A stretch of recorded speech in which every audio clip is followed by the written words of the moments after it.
Dr. Harry Croft is a private practice psychiatrist from San Antonio who is triple board certified in adult psychiatry, addiction medicine, and sex therapy. In addition to 35 years of private practice, he has, for the past 25 years, served as a medical director of the Psychiatric Research Center, where he has been principal investigator in over 60 clinical trials. He has published many articles in major journals, including JAMA, Psychiatric Annals, American Journal of OBGYN, and others. He's served in the Army Medical Corps as the Psychiatric Director of the Drug and Alcohol Program. He has now evaluated more than 7,000 veterans with PTSD and is the author of the popular new book for veterans and family members on PTSD, I Always Sit with My Back to the Wall. He is a recognized expert on PTSD, having been interviewed on such national media as CNN Worldwide, Fox News, Bloomberg, MSNBC, the Associated Press, Houston Chronicle, Army Times, and others. He has lectured to over 1,000 groups of physicians and mental health professionals in all 50 states and 7 foreign countries. He is the recipient of many state, local, and national awards, yet he lists his proudest accomplishment as his 47-year marriage, his 2 children, and 2 granddaughters. Ladies and gentlemen, Dr. Harry Croft. I want to start by thanking you for allowing me to talk to you today about a very important subject about which I'm very passionate, post-traumatic stress disorder in veterans, especially in terms of combat veterans, for primary care physicians in the civilian community. This talk is probably going to be a little bit different than most of the continuing medical education talks you've been to throughout your career. Frankly, it's a lot different than most of the CME talks that I've delivered over the last 25 years. Although I propose to give to you useful, up-to-date, and scientifically correct information, I won't be presenting you any of the background studies.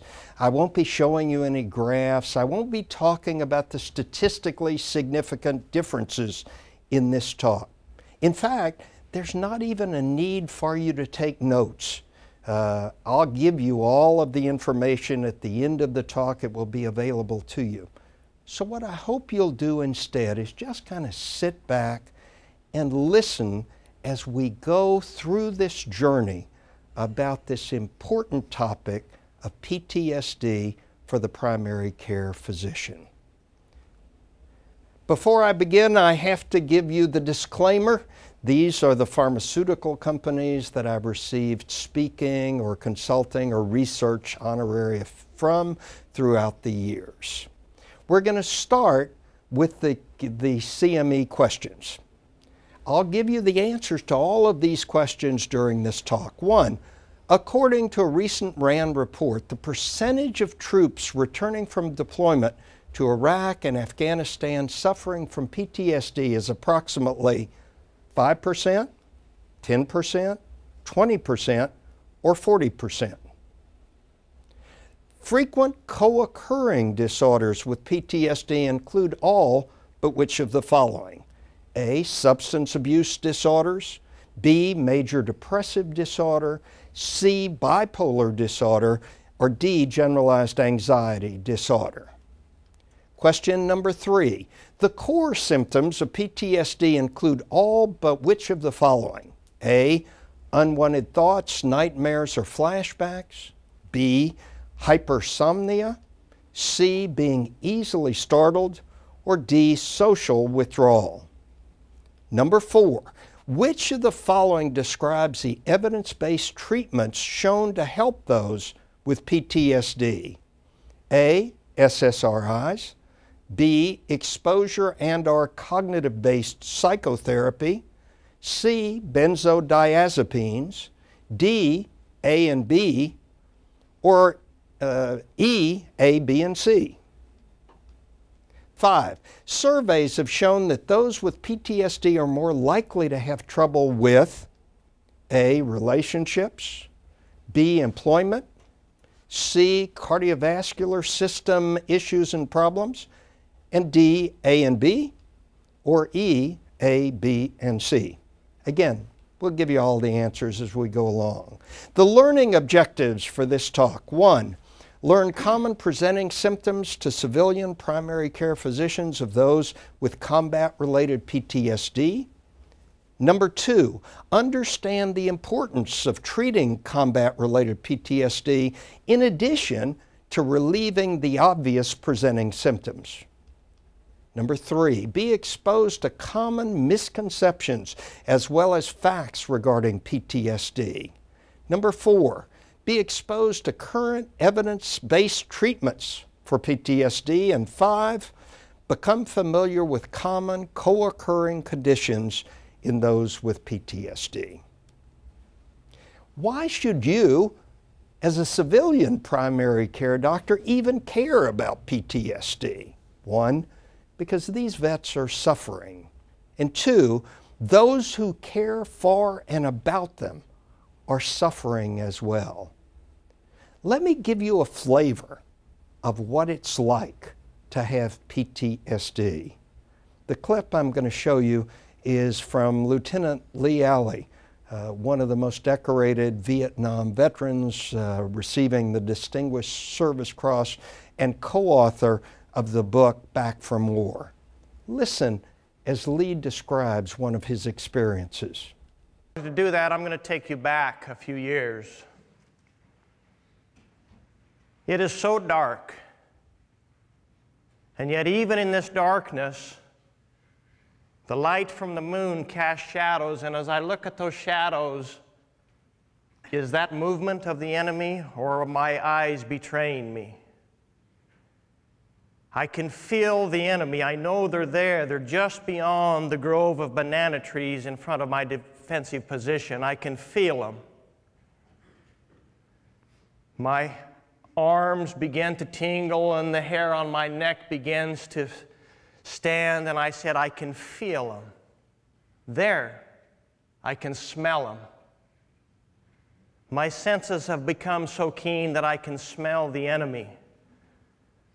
I can smell the nook mom, which was the drippings and fermented drippings of the rotted fish that they put on their rice. I can smell them and I can feel them. It's as if two warriors, they are on this side and I am on this side, and we are preparing to battle. And as I look down the line at my men, I commanded a reconnaissance platoon of 35 hand-picked men. And as I looked at them, my mind said, who will survive the night? They are warriors and we were warriors. Somebody is not going to survive the night. My thoughts were suddenly brought back to instant reality as I heard the thump of the mortars as they left the tubes. The mortar attack had begun. Once the attack began, it was an all-out frontal attack. There must have been at least 200 of them as they came upon my defensive position of my 35 men. And then the silence is broken by the screams. And as the Viet Cong yelled, GI, you died. GI, we will kill you tonight. And then my body is soaking wet. My body is wet, and as I touch my body, it's the blood. I look to my left, my radio man is shot through the head. I look to my right, my other radio man is shot right through the chest. And oh my God, I am soaking wet and I can't get the blood off of me. And the sounds and the smells. And then just as sudden, it's over. It's quiet. Because you see, that battle wasn't 40 years ago. That battle could have been 2 nights ago. And that battle wasn't in Vietnam. That battle was in the comfort of my own bedroom where I should be secure. Can you imagine 30 years worth of nightmares in a place that he believes he's safe and that his wife and family members believe he's safe? That's just a flavor of PTSD. We'll talk more about that. So why should you, as a civilian primary care physician, even care? Not only are these vets suffering and those around them suffering, but also you can make a difference. And they're probably in your practice anyhow. You just may not know it. I'll tell you why, and I'll tell you how to help as we go along. Let me start back in 1973. I come into the U.S. Army Medical Corps as a major. I'm in charge of the Army's drug and alcohol program at Fort Sam Houston. It was Nixon's showcase program to the world. Vietnam ended in 1975. Tragically, in 1973, we never wanted for somebody to fill our beds. They were always full, the drug and alcohol beds. And all of the people that I saw, all of the soldiers I saw, had what we would now call PTSD, but PTSD had no name in 1973. It didn't get its name till 1980.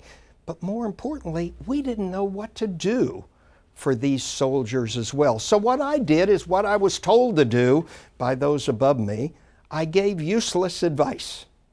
I said things like, stop smoking all that dope, stop drinking so much, stop being angry all the time, get a family, get a job, get a grip, get a life, all of which was just useless.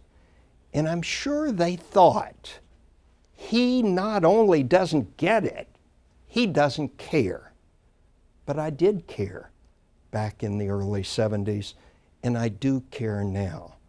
And so as a result of that caring, 14 years ago, I got the opportunity to start evaluating veterans for disability.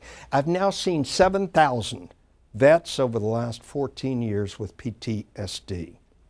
And because of my interest, in addition to getting the information I needed for my report, I actually listened to what they had to say. And for the first time in many, many years and decades, many of them first opened up to me about stuff they had held inside for all those years. And so did their family members, many of whom were sitting with them. And I started writing a little manuscript to help them out, and the veterans would say, "How did you know me?" after they read the manuscript. And I said, well, I didn't know you when I wrote that, but I do know about PTSD, and that's what you have. Out of that little manuscript came this book that I wrote with my co-author, Chris Parker, who is a civilian chaplain and trauma expert who actually spent a month in Iraq back last year. And we wrote this book, I Always Sit with My Back to the Wall. Those of you with PTSD or have patients with PTSD will understand the title.